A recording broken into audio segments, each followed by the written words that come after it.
Records, they are the good games that people come to watch, games that have a lot of history behind them. So for us, it's just a challenge for the new guys who are in the system, who are playing Queens. I think the main focus is just to keep on what they have been doing, to drive themselves and just to keep the mental and keep driving on whatever we want them to achieve as a team.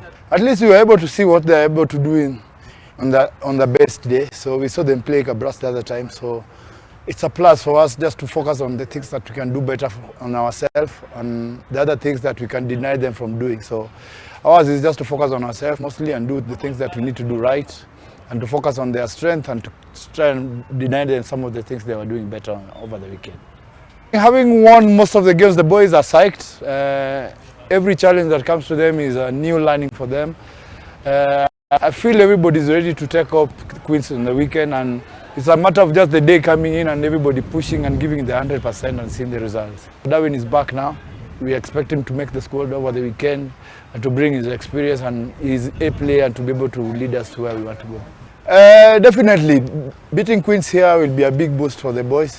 Queens is not a small side, it's an experienced side that has been boosted a lot with some of the new players from Homeboys. So it's a matter of just building ourselves and picking ourselves and working ourselves out.